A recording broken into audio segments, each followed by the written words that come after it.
Well, good afternoon. Today is Friday, October 25th, 2019, and my name is Angela Hooper-Menifield, and this is your HR Moment with Menifield and Associates. So, I hope everyone had an awesome week. I've had a really good week, very productive. I actually just made it back from a mastermind that I am currently doing with some city employees. I really love hosting masterminds, and then I'll also do one that I do virtually on Monday night. So, for those of you who understand the value of coming together with like minded people, having that support, that accountability, and the community, and also a safe place to be vulnerable while you're growing, you get why I love doing masterminds, right? And as the facilitator, I'm not the expert.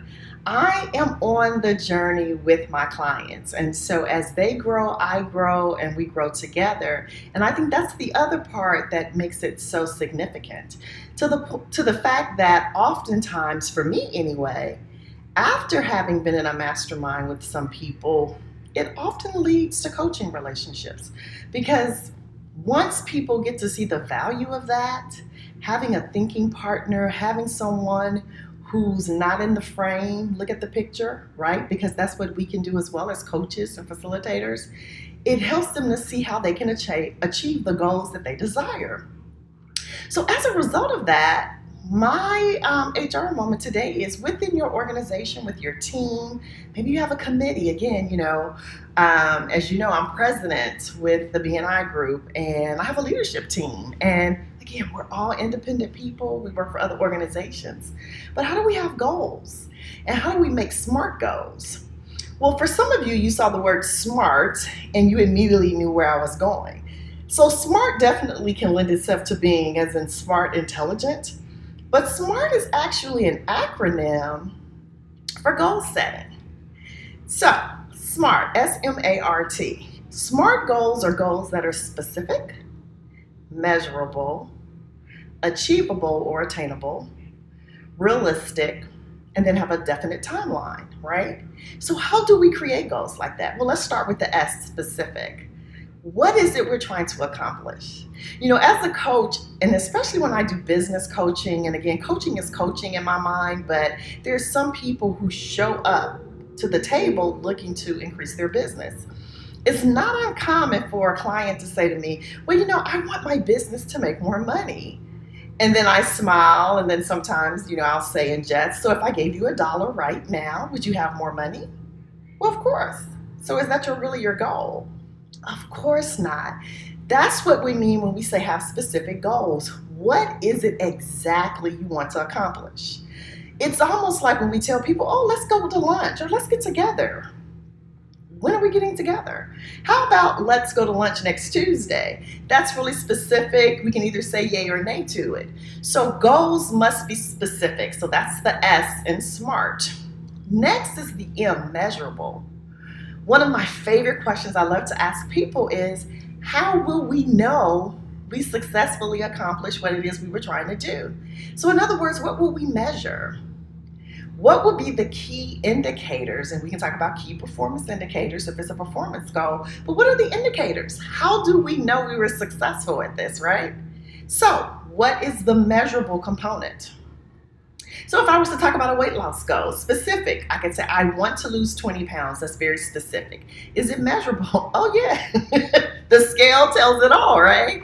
But maybe also I can say, what are the intermediate goals in there, like the milestones? So if I want to use 20 pounds in, maybe 3 months, then, every week or so, that should be 1.5 pounds, right? So I have milestones that I'm working towards as well. And attainable.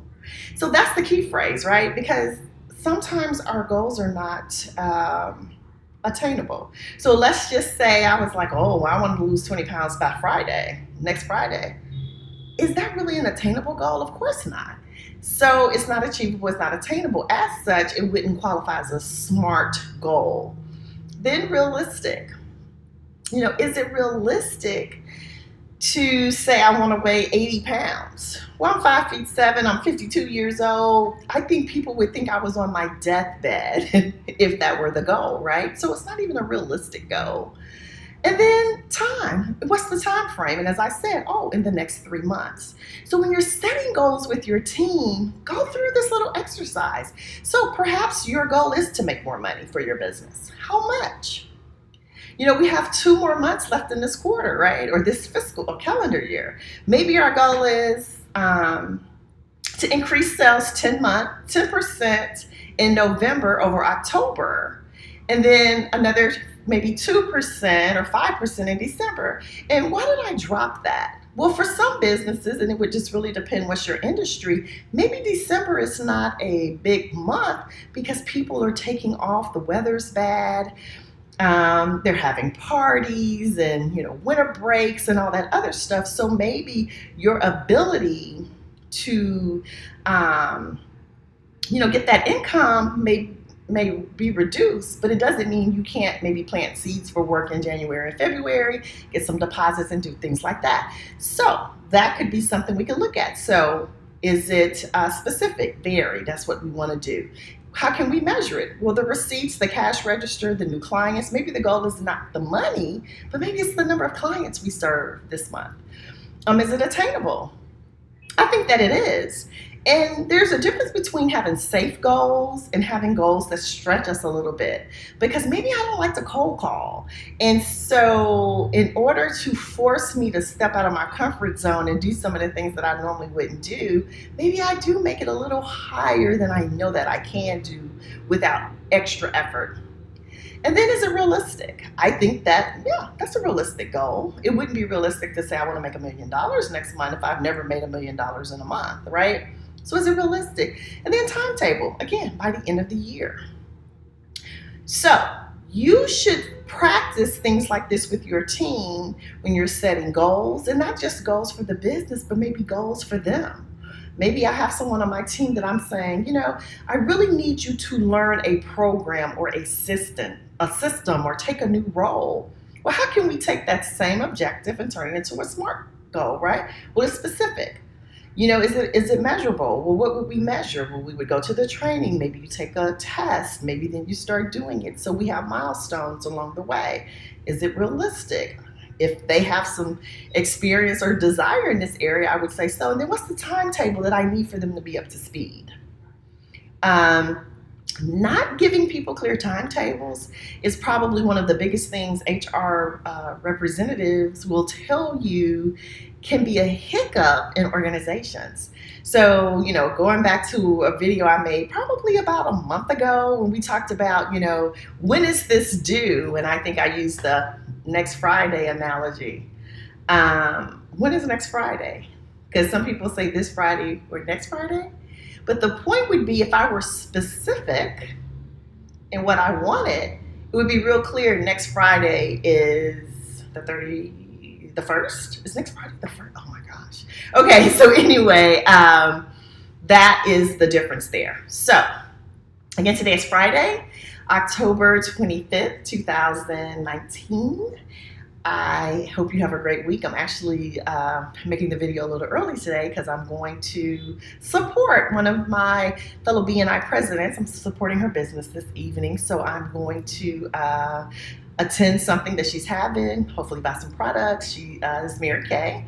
I used Mary Kay years ago. Recently I've been doing Arbonne, but I'll just be real transparent for you. To me, makeup is makeup. I'm not one of those people that's really into makeup. I put on some foundation and lipstick and call it a day.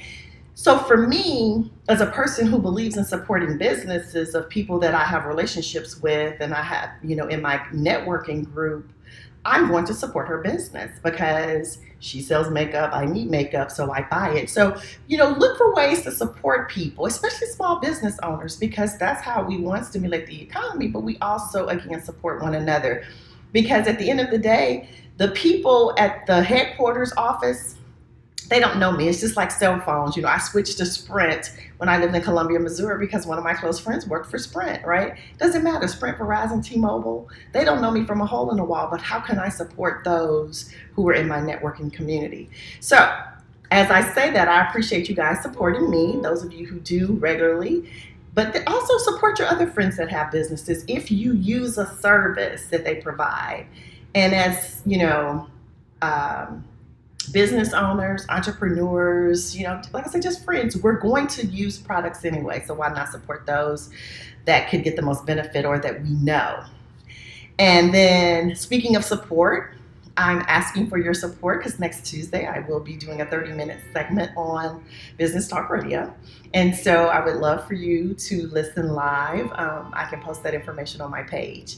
So today was all about, on my post, if you saw it, taking the win out of goal attainment, and then the HR moment is about how to create SMART goals. Again, SMART is an acronym for specific, measurable, attainable, realistic, and with a time. So have a great Friday. Have a great weekend. My name is Angela Hooper-Menifield of Menifield & Associates, and I look forward to having an HR moment next week. Take care, everybody. Bye.